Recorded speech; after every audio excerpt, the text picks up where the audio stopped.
சென்னையில் ஆபரண தங்கத்தின் விலை வரலாறு காணாத அளவிற்கு உயர்ந்து சவரன் 1 லட்சம் ரூபாயை தாண்டியது. காலையில் சென்னையில் ஒரு சவரன் தங்கம் 99,680 ரூபாய்க்கு விற்பனை செய்யப்பட்ட நிலையில் மாலையில் மேலும் அதிகரித்து ஒரு சவரன் 1,120,000 ரூபாய்க்கு விற்பனை செய்யப்பட்டது. 1 கிராம் தங்கத்தின் விலை 12,515 ரூபாயாக அதிகரித்தது. நடப்பாண்டு ஜனவரியில் ஒரு சவரன் தங்கம் 60,000க்கு விற்கப்பட்ட நிலையில் தற்போது டிசம்பரில் வரலாற்றில் முதல் முறையாக ஒரு சவரன் 1,120,000 ரூபாய் உயர்ந்து அதிர்ச்சி அளித்திருக்கிறது. கடந்த 5 வருடங்களில் மட்டும் தங்கத்தின் விலை 186% உயர்ந்திருக்கிறது. 100 நாள் வேலை திட்டம் எனப்படும் மகாத்மா காந்தி தேசிய ஊரக வேலைவாய்ப்பு உறுதி திட்டத்தை மாற்றிவிட்டு அதற்கு பதிலாக விக்சித் பாரத வேலைவாய்ப்பு உறுதி திட்டம் என்ற ஒன்றை கொண்டுவர மத்திய அரசு முடிவு செய்துள்ளதாக தகவல் வெளியாகியுள்ளது. புதிய திட்டத்தில் ஓராண்டுக்கான ஊரக வேலைவாய்ப்பு 100 நாளிலிருந்து 125 நாட்களாக அதிகரிக்கப்படும் என்று கூறப்படுகிறது.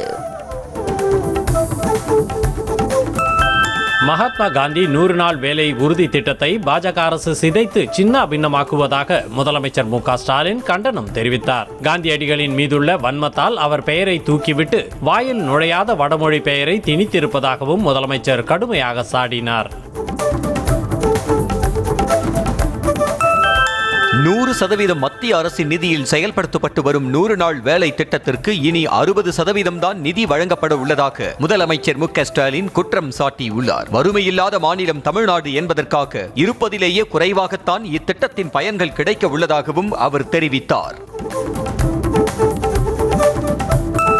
வரும் சட்டமன்ற தேர்தலில் போட்டியிட விரும்புவோருக்கு விருப்ப மனு வழங்கும் பணியை அதிமுக முடுக்கிவிட்டுள்ளது. சென்னை ராயப்பேட்டையில் உள்ள அதிமுக தலைமை அலுவலகத்தில் வரும் 23ஆம் தேதி வரை விருப்ப மனு விநியோகிக்கப்படும் நிலையில் முதல் நாளில் அதிமுக தொண்டர்கள் குவிந்தனர்.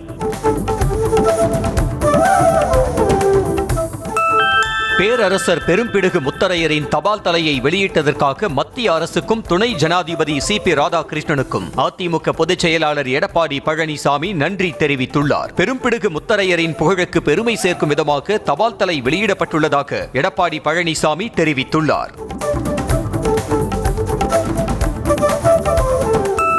செல்போன் பார்ப்பதை குறைத்து தங்களுக்கு பிடித்தமான விளையாட்டை விளையாடுங்கள் என மாணவர்களுக்கு துணை முதலமைச்சர் உதயநிதி ஸ்டாலின் அறிவுரை கூறினார். சென்னை நேரு ஸ்டேடியத்தில் நகர்ப்புற உள்ளாட்சிகளுக்கான டாக்டர் கலைஞர் விளையாட்டு உபகரணங்கள் வழங்கும் திட்டத்தை தொடங்கி வைத்தவர். விளையாட்டில் சாதனை படைப்பவர்களுக்கு முதல்வரும் தாமும் உறுதுணையாக இருப்பதாக உதயநிதி ஸ்டாலின் தெரிவித்தார்.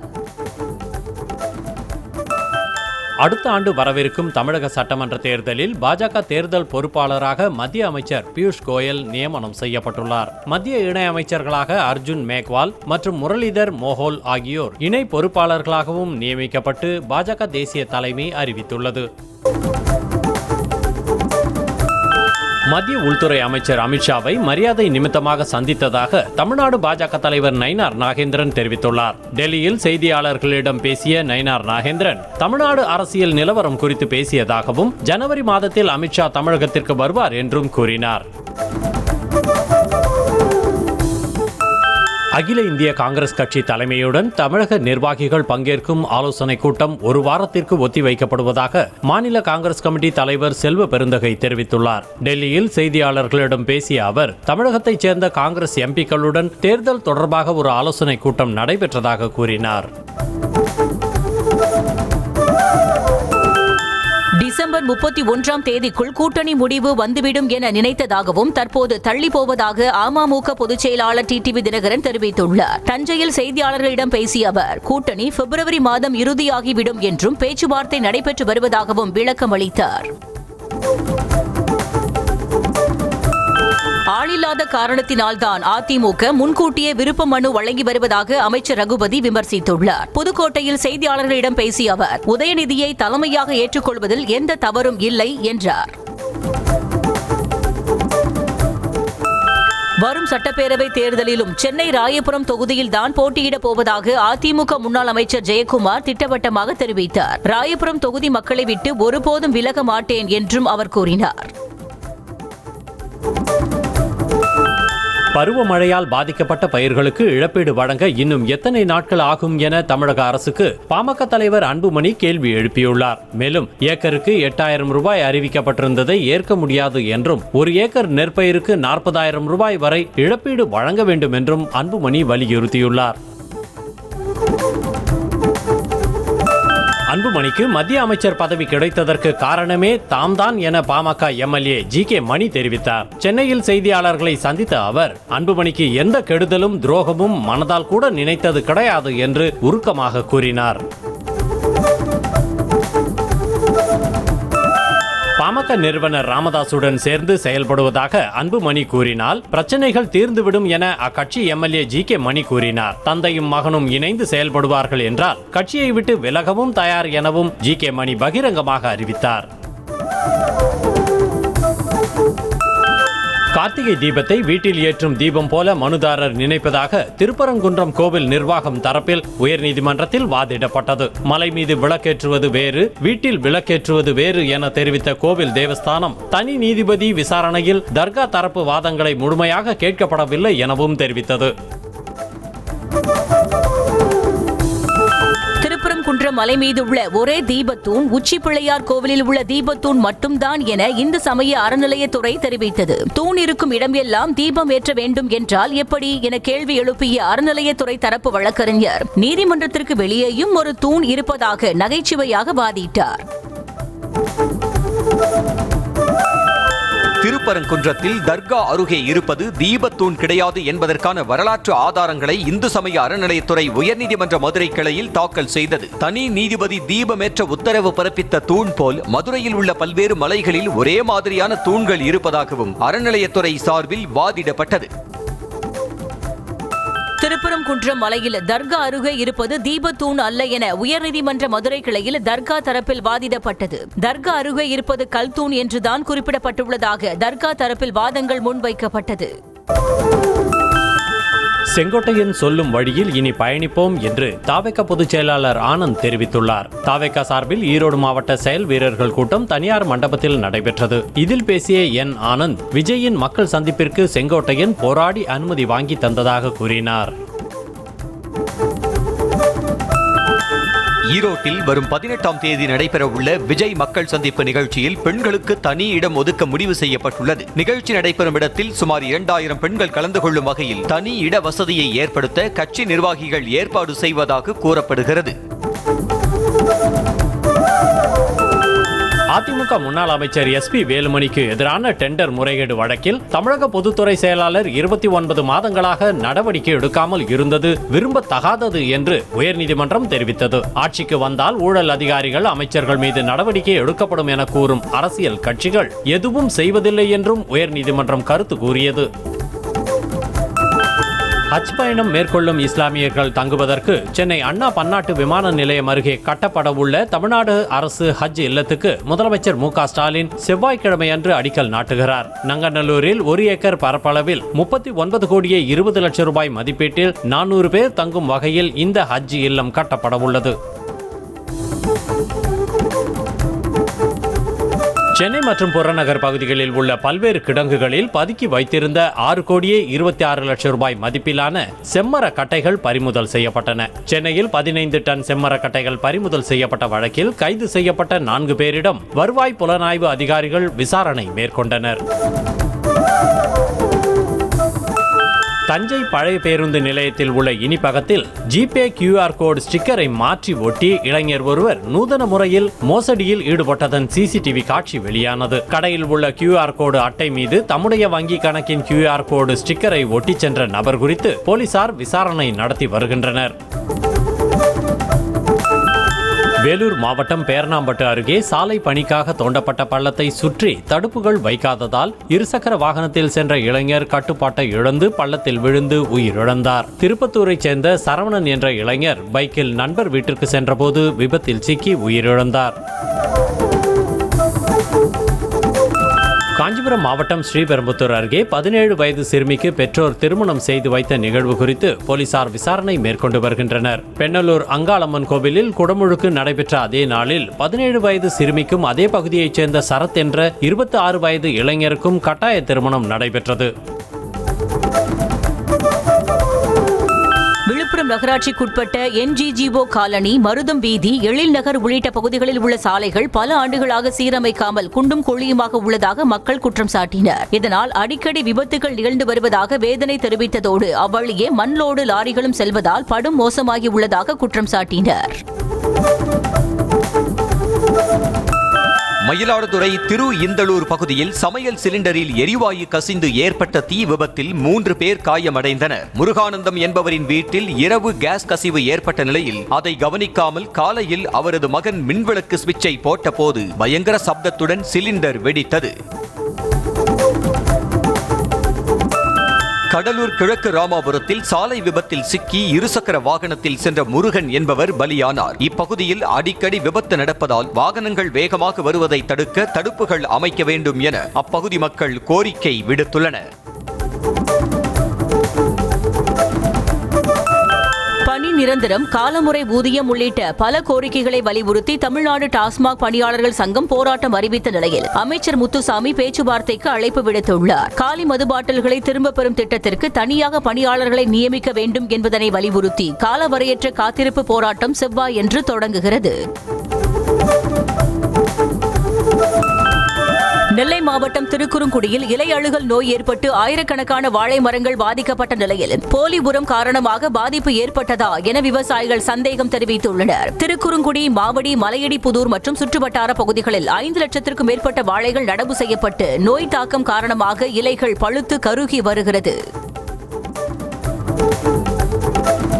நாமக்கல் மண்டலத்தில் திங்கள் அன்று முட்டை கொள்முதல் விலை ₹6.50 என தேசிய முட்டை ஒருங்கிணைப்பு குழு நிர்ணயம் செய்துள்ளது. இதன் மூலம் கடந்த 55 ஆண்டுகளில் இல்லாத உச்சத்தை முட்டை விலை தொட்டுள்ளது. நாடு முழுவதும் முட்டையின் தேவை அதிகரித்துள்ளதால் இந்த விலையேற்றம் தொடரும் என்று தமிழ்நாடு கோழி பண்ணையாளர்கள் சங்க செயலாளர் சுந்தரராஜன் தெரிவித்தார். திருவள்ளூர் மாவட்டம் பெரியபாளையம் அருகே சென்னை திருப்பதி தேசிய நெடுஞ்சாலையில் ஆத்துப்பாக்கம் பகுதியில் கட்டுப்பாட்டை இழந்த கார் சாலையின் நடுவில் உள்ள தடுப்புச் சுவரில் மோதி தலைக்குப்புற கவிழ்ந்து விபத்துக்குள்ளானது. சென்னையைச் சேர்ந்த 3 ஆந்திராவில் உள்ள நீர்வீழ்ச்சியில் குளித்துவிட்டு காரில் ஊர் திரும்பிக் கொண்டிருந்த போது விபத்தில் சிக்கினர்.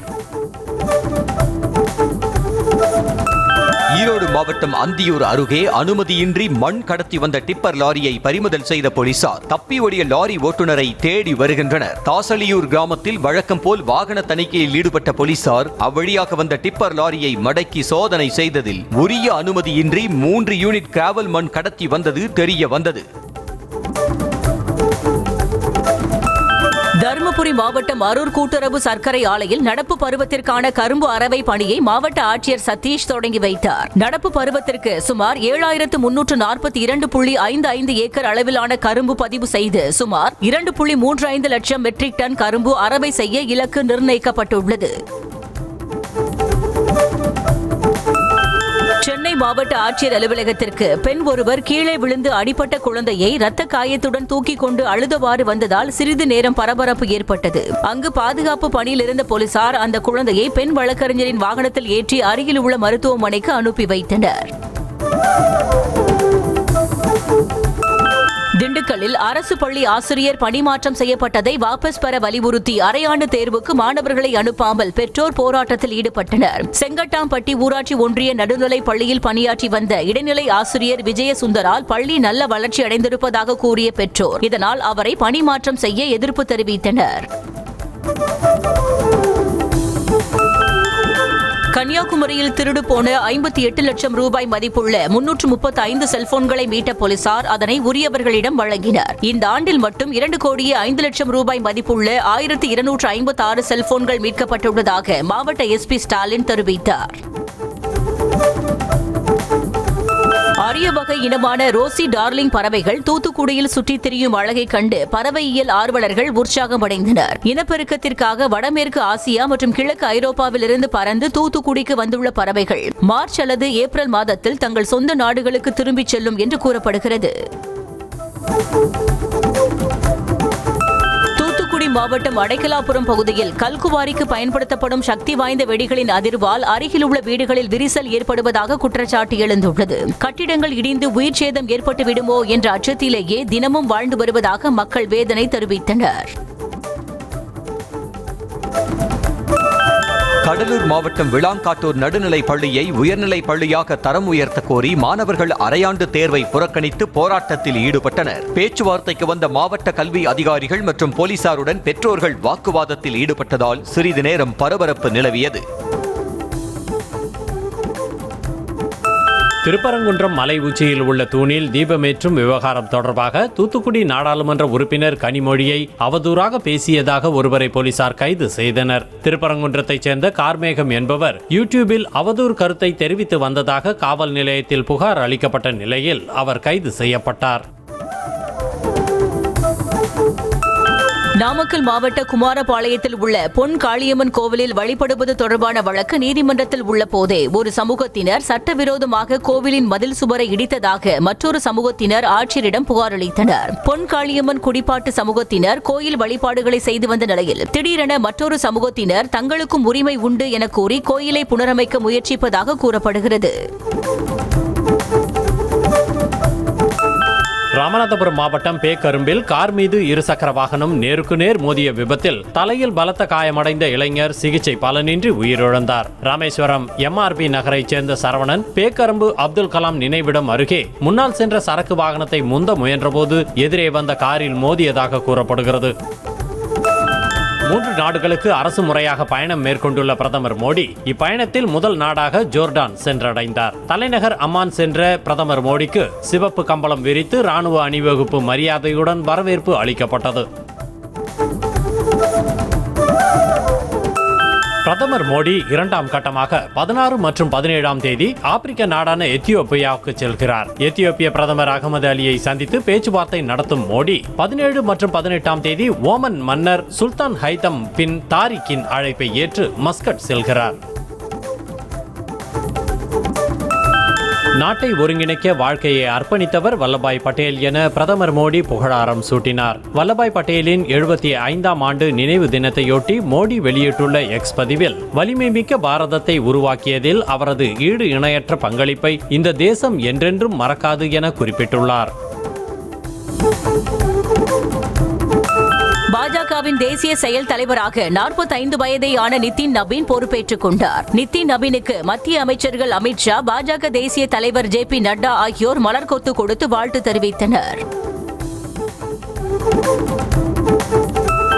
பன்முகத்தன்மையுடன் செயல்படும் நிதின் நபீன் பாஜக செயல் தலைவராக நியமிக்கப்பட்டது மகிழ்ச்சி அளிப்பதாக பாஜக மாநில தலைவர் நைனா நாகேந்திரன் தெரிவித்தார். மேலும் அதிமுக கூட்டணியில் பாஜக போட்டியிடும் தொகுதிகளுக்கான உத்தேச பட்டியலை அமித்ஷாவிடம் வழங்கியதாக வெளியான தகவல் தவறானது என்றும் அவர் கூறினார்.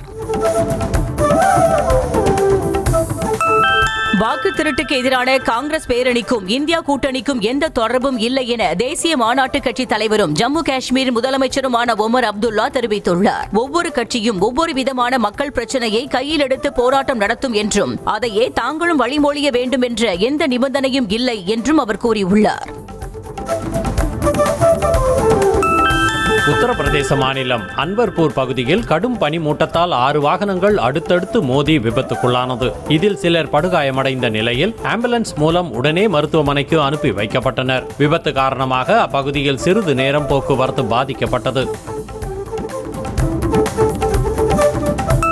தலைநகர் டெல்லியில் காற்று மாசு அதிகரித்துள்ளதால் வழக்கறிஞர்கள் மனுதாரர்கள் காணொலி வாயிலாக ஆஜராக உச்சநீதிமன்றம் அறிவுறுத்தியுள்ளது. தலைநகரில் காற்று மாசு நாளுக்கு நாள் அதிகரித்து வரும் நிலையில் பொதுமக்களின் இயல்பு வாழ்க்கை கடுமையாக முடங்கியதோடு விமான சேவைகளும் பாதிக்கப்பட்டுள்ளது. அமெரிக்க டாலருக்கு நிகரான இந்திய ரூபாயின் மதிப்பு இன்று அகல பாதாளத்திற்கு சென்றது. சர்வதேச அந்நிய செலாவணி சந்தையில் டாலருக்கு நிகரான இந்திய ரூபாயின் மதிப்பு வரலாற்றில் இல்லாத வகையில் 90 ரூபாய் 58 காசுகளாக சரிவை சந்தித்துள்ளது.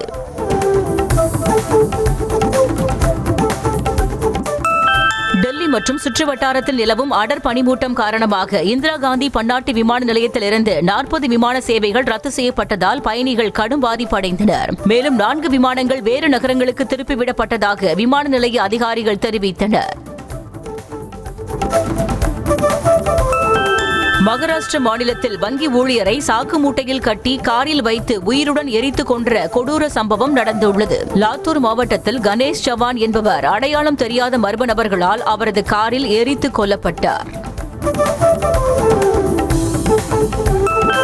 ஊழியரை பாராட்டுவதற்காக இன்ஸ்டாவில் வெளியிடப்பட்ட பதிவு இரங்கல் செய்தியை போல் இருந்ததால் டெல்லியைச் சேர்ந்த ஒரு கஃபே இணையத்தில் கடுமையான எதிர்ப்பை சந்தித்திருக்கிறது. வாங்டன் கஃபே என்ற பெயரில் செயல்பட்டு வந்த அந்த கடை மாதத்தின் சிறந்த ஊழியர் என பகிர்ந்த படம் கண்ணீர் அஞ்சலி போஸ்டர் போல இருப்பதாக விமர்சனங்கள் எழுந்துள்ளன.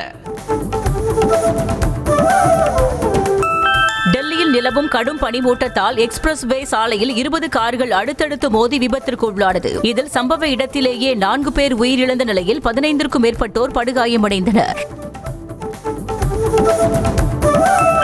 தேசிய அணைகள் பாதுகாப்பு ஆணையத்தின் தென்மண்டல இயக்குனரும் துணை கண்காணிப்பு குழுவின் தலைவருமான கிரிதர் தலைமையிலான குழுவினர் முல்லை பெரியாறு அணையில் ஆய்வு மேற்கொண்டனர். அணையின் உறுதி தன்மை, நீர்க்கசிவு மற்றும் ஷட்டர், கேலரி, பேபி அணை உள்ளிட்ட பகுதிகளில் துணை கண்காணிப்பு குழு ஆய்வு செய்தது. தெலங்கானா மாநிலம் விகாராபாத் மாவட்டத்தில் முறை தவறிய உறவுக்கு தடையாக இருந்த கணவனை டிராக்டர் ஏற்றி கொன்ற மனைவி மற்றும் அவரின் ஆண் நண்பரை போலீசார் கைது செய்தனர். சௌடாப்பூர் என்ற கிராமத்தைச் சேர்ந்த கவிதாவுக்கு அதே கிராமத்தைச் சேர்ந்த ராமகிருஷ்ணா என்பவருடன் பழக்கம் இருந்துள்ளது. இது தெரிந்து மனைவியை கணவர் ரத்னையா கண்டித்ததால் அவர் கொல்லப்பட்டார். சென்னை நொளம்பூரில் 75 வயது மூதாட்டிக்கு பாலியல் தொந்தரவு கொடுத்த போது அவர் கூச்சலிட்டதால் அடித்து கொன்ற முதியவரை போலீசார் கைது செய்தனர். நகைக்காக கொன்றது போல் நம்ப வைப்பதற்காக மூதாட்டி மேரி அணிந்திருந்த நகைகளை ஏழுமலை பறித்தது விசாரணையில் தெரிய வந்தது. ஈரோடு மாவட்டம் ஆசனூர் மலைப்பகுதியில் சிறுத்தையின் தொடர் வேட்டையால் கால்நடைகள் பலியாகி வருவதாக மக்கள் வேதனை தெரிவித்தனர். ஆசனூரில் வீட்டின் பின்புறம் கட்டி வைக்கப்பட்டிருந்த 2 கன்றுக்குட்டிகள் சிறுத்தை தாக்கி உயிரிழந்தன. இரவு நேரத்தில் வனப்பகுதியை விட்டு வெளியேறும் சிறுத்தைகள் விவசாய தோட்டத்தில் கட்டி வைத்திருக்கும் கால்நடைகளை வேட்டையாடி வருவதாக பொதுமக்கள் அச்சம் தெரிவித்தனர். பெருந்துறை சட்டமன்ற தொகுதியில் மகளிர் உரிமை தொகை பெறுவதற்கு தகுதியுள்ள மகளிரின் மனுக்கள் நிராகரிக்கப்படுவதாக கூறி முன்னாள் அமைச்சர் தோப்பு வெங்கடாச்சலம் மாவட்ட ஆட்சியரிடம் வாக்குவாதம் செய்தார். காரணத்தை கூறாமல் மனுக்கள் நிராகரிக்கப்படுவதாகவும் அவர் தெரிவித்தார். சேலம் பழைய பேருந்து நிலைய கடைவீதி பகுதியில் சட்டவிரோத லாட்டரி விற்பனை செய்தவர்களை செய்தியாளர்கள் சுற்றி வளைத்த நிலையில் கையும் களவுமாக சிக்கிய கும்பல் தலை தெறிக்க ஓட்டம் பிடித்தது. தகவல் அறிந்து வந்த போலீசார் லாட்டரி சீட்டுகளையும் பணத்தையும் உள்ளேயே வைத்து பூட்டிவிட்டு சென்றனர். பல்கலைக்கழக மாணவி பாலியல் வன்கொடுமை வழக்கு கைதி ஞானசேகரனை குண்டர் சட்டத்தில் அடைத்த உத்தரவை சென்னை உயர்நீதிமன்றம் ரத்து செய்துள்ளது. குண்டாஸ் உத்தரவை ரத்து செய்ய கோரி ஞானசேகரனின் தாயார் கங்காதேவி தொடர்ந்த வழக்கை விசாரித்த நீதிபதிகள் மாணவி பாலியல் வன்கொடுமை வழக்கில் தண்டனை விதிக்கப்பட்டுள்ளதால் குண்டர் சட்டத்தில் அடைக்க பிறப்பிக்கப்பட்ட உத்தரவு ரத்து செய்யப்பட்டதாக உத்தரவிட்டனர். ஆஸ்திரேலியாவில் சுற்றுலா தலமான போண்டி கடற்கரையில் குவிந்திருந்த யூதர்கள் மீது துப்பாக்கி சூடு நடத்திய தந்தை மகன் இருவரும் பாகிஸ்தானை பூர்வீகமாக கொண்டவர்கள் என்பது விசாரணையில் அம்பலமாகியுள்ளது. துப்பாக்கி சூடு நடத்தியது சஜித் அக்ரம் மற்றும் அவருடைய மகன் நபீத் அக்ரம் என்பது தெரிய வந்துள்ளது. ஆஸ்திரேலியாவின் போண்டி கடற்கரையில் துப்பாக்கிச் சூடு சம்பவம் நிகழ்ந்த போது படம் பிடிக்கப்பட்ட ட்ரோன் வீடியோ வெளியாகியுள்ளது. பாலத்தில் நின்றபடி கண்மூடித்தனமாக துப்பாக்கிச் சூடு நடத்தியவன் போலீசார் நெருங்கியதை அறிந்ததும் கீழே படுத்த காட்சிகள் அந்த வீடியோவில் பதிவாகியுள்ளன. நேட்டோ கூட்டமைப்பில் இணைக்க வேண்டும் என்ற கோரிக்கையை விலக்கிக் கொள்ள தயாராக இருப்பதாக யுக்ரைன் அரசு அறிவித்துள்ளது. அதே சமயம் எந்த ஒரு நிலப்பகுதியையும் ரஷ்யாவுக்கு தர முடியாது என்றும் தங்களது பாதுகாப்பிற்கு மேற்கத்திய நாடுகள் உத்தரவாதம் அளிக்க வேண்டும் எனவும் அமெரிக்க பிரதிநிதிகளுடன் நடந்த பேச்சுவார்த்தையில் யுக்ரைன் அதிபர் ஜெலன்ஸ்கி வலியுறுத்தினார்.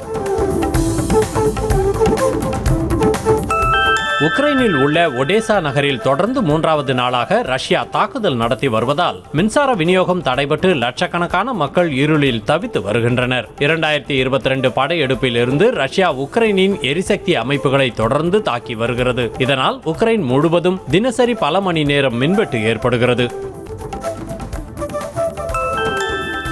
ரஷ்யாவின் சகா குடியரசு பகுதியில் உள்ள நகரில் வெப்பநிலை -45 டிகிரி செல்சியஸாக குறைந்தது. நகர் முழுவதும் பனி படர்ந்த நிலையில் கடந்த ஆண்டுடன் ஒப்பிடுகையில் தற்போது குறைவுதான் என மக்கள் மகிழ்ச்சி தெரிவித்துள்ளனர்.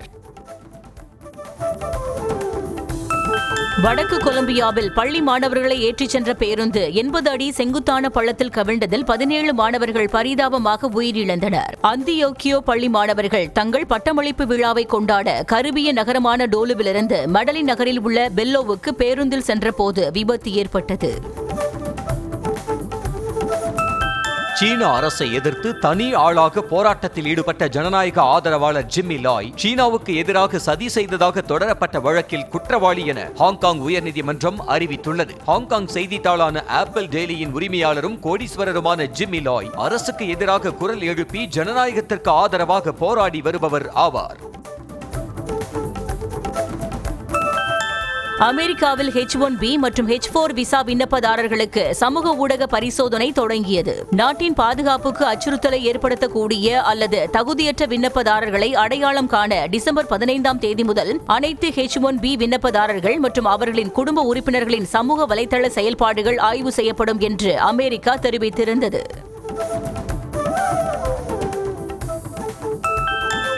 நடப்பாண்டில் உலகெங்கும் உள்ள 218க்கும் மேற்பட்ட நிறுவனங்களிலிருந்து சுமார் 1,22,000க்கும் மேற்பட்ட ஊழியர்கள் பணி நீக்கம் செய்யப்பட்டுள்ளதாக layoff.fi இணையதளத்தில் தகவல் வெளியாகியுள்ளது. செலவின குறைப்பு, ஏஐக்கு ஏற்றவாறு தகவமைத்துக் கொள்ளுதல் ஆகியவை இதற்கு முக்கிய காரணங்கள் என கூறப்படுகின்றன.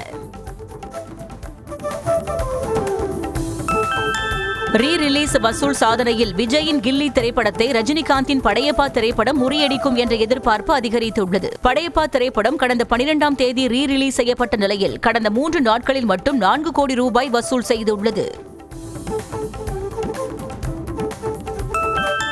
பாலிவுட் நடிகர் ரன்வீர் சிங்கின் துரந்தர் திரைப்படம் ரிலீஸான 10 நாட்களில் 350 கோடி ரூபாயை வசூலித்து சாதனை படைத்துள்ளது. கடந்த 5ஆம் தேதி துரந்தர் திரைப்படம் உலகம் முழுவதிலும் உள்ள திரையரங்குகளில் வெளியான நிலையில் கடந்த 2 நாட்களில் மட்டும் 100 கோடியை வசூலித்துள்ளது. ஹாப்பி ராஜ் எனும் புதிய படத்தில் நடித்து வரும் நடிகர் ஜிவி பிரகாஷ்குமார் படப்பிடிப்பின் போது எடுக்கப்பட்ட புகைப்படங்களை சமூக வலைதள பக்கத்தில் பகிர்ந்துள்ளார். பிரதீப் ரங்கநாதனின் உதவி இயக்குநர் மரியா இளஞ்செழியன் இயக்கத்தில் நகைச்சுவை கதைக்களத்தில் உருவாகி வரும் இந்த படத்தில் நடிகர் அப்பாஸ் முக்கிய கதாபாத்திரத்தில் நடிக்கிறார். நந்தமுரி பாலகிருஷ்ணா நடிப்பில் வெளியான அகண்டா 2 திரைப்படத்தை பிரதமர் மோடி பார்க்க உள்ளதாக படத்தின் இயக்குநர் போயப்பட்டி சீனு தெரிவித்துள்ளார். இப்படம் குறித்து கேள்விப்பட்ட பிரதமர் மோடி இவ்வளவு நல்ல படத்தை நாமும் பார்த்து ஆதரவளிக்க வேண்டும் என கூறி அதனை பார்க்க முடிவு செய்துள்ளதாக போயப்பட்டி சீனு தெரிவித்துள்ளார்.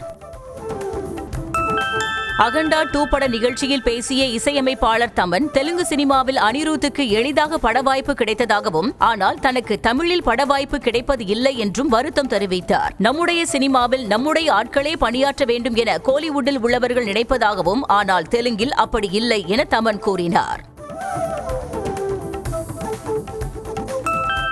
மும்பை கோரேகான் பகுதியில் உள்ள அடுக்குமாடி குடியிருப்பில் வசித்து வரும் தொலைக்காட்சி நடிகர் அனுஜ் சச்தேவா பார்க்கிங் தொடர்பான பிரச்சனையில் சக குடியிருப்பு வாசி தன்னை தாக்கிய வீடியோவை இன்ஸ்டாகிராமில் பகிர்ந்துள்ளார். காரை தவறான பகுதியில் பார்க் செய்ததை தட்டி கேட்டதால் வாக்குவாதத்தில் ஈடுபட்ட நபர் தன்னையும் தனது நாயையும் இரும்பு கம்பியால் தாக்கியதாக அந்த பதிவில் தெரிவித்துள்ளார். பிரபல ஹாலிவுட் நடிகர் பீட்டர் கிரீன் முகத்தில் காயங்களுடன் நியூயார்க்கில் உள்ள வீட்டில் சடலமாக மீட்கப்பட்ட சம்பவம் அதிர்ச்சியை ஏற்படுத்தியுள்ளது. பெரும்பாலான திரைப்படங்களில் வில்லன் வேடங்களில் நடித்த பீட்டர் கிரீன் தனக்கென தனி ரசிகர்களை கொண்டிருந்தார். ஹாலிவுட் இயக்குனர் ராப் ரெய்னர் மற்றும் அவரது மனைவி மிஷேல் சிங் ஆகியோர் வீட்டில் கத்தியால் குத்தி கொல்லப்பட்ட நிலையில் காணப்பட்டது அதிர்ச்சியை ஏற்படுத்தி உள்ளது. ஆல் இன் தி ஃபேமிலியில் நடித்ததன் மூலம் பிரபலமடைந்த இவர் அரசியலில் தீவிர ஈடுபாடு கொண்டு அதிபர் ட்ரம்ப் உள்ளிட்டோரை விமர்சித்துள்ளார். ஐசிசி வழங்கும் நவம்பர் மாதத்திற்கான பிளேயர் ஆஃப் தி மந்த் விருது தென்னாப்பிரிக்க அணியின் சுழற்பந்து வீச்சாளர் சைமன் ஹார்மருக்கு வழங்கப்பட்டுள்ளது. பெண்களுக்கான பிளேயர் ஆஃப் தி மந்த் விருதினை இந்திய வீராங்கனை ஷஃபாலி வர்மாவுக்கு வழங்கப்பட்டது. அடுத்த ஆண்டு IPL தொடருக்கான மினி ஏலம் அபுதாபியில் செவ்வாய்க்கிழமையன்று பிற்பகலில் நடைபெறுகிறது. கொல்கத்தா மற்றும் சென்னை அணிகளிடம் அதிக தொகை கையிருப்பு உள்ளதால் ரசிகர்கள் மத்தியில் மிகுந்த எதிர்பார்ப்பு அதிகரித்துள்ளது. 19வது IPL கிரிக்கெட் தொடருக்கான வீரர்கள் மினி ஏலம் நாளை அபுதாபியில் நடைபெறும் நிலையில் ஏல பட்டியலில் இந்திய வீரர் அபிமன்யு ஈஸ்வரன் கடைசி நேரத்தில் சேர்க்கப்பட்டுள்ளார். ஏதோ ஒரு IPL அணி நிர்வாகம் கேட்டுக்கொண்டதால் அவரது பெயர் ஏல பட்டியலில் சேர்க்கப்பட்டுள்ளதாக தகவல் வெளியாகியுள்ளது. அவரது அடிப்படை விலை 30 லட்சமாக நிர்ணயிக்கப்பட்டுள்ளது. கொல்கத்தாவில் மெஸ்ஸி நிகழ்ச்சியை ஒருங்கிணைத்த 6 மேலாளர்களுக்கு காவல்துறை சம்மன் அனுப்பியுள்ளது. சால்ட் லேக் மைதானத்தில் கடந்த 13ஆம் தேதி நடைபெற்ற மெஸ்ஸி ரசிகர்கள் சந்திப்பு நிகழ்ச்சியில் மெஸ்ஸியை சரியாக காண முடியாததால் ரசிகர்கள் ஸ்டேடியத்தை சூறையாடினர். இது தொடர்பான வன்முறையில் ஈடுபட்ட 5 பேர் கைது செய்யப்பட்டுள்ளனர். இந்திய சுற்றுப்பயணம் குறித்து கால்பந்து ஜாம்பவான் மெஸ்ஸி நிகழ்ச்சி தெரிவித்துள்ளார். டெல்லியில் நடந்த நிகழ்ச்சியில் பேசிய அவர், இந்த அன்பை தங்களுடன் எடுத்துச் செல்வதாகவும் கண்டிப்பாக ஒரு நாள் ஒரு கால்பந்து போட்டியில் விளையாடவோ அல்லது வேறொரு நிகழ்ச்சியிலோ கலந்து கொள்ள இங்கு வருவேன் என மெஸ்ஸி தெரிவித்தார்.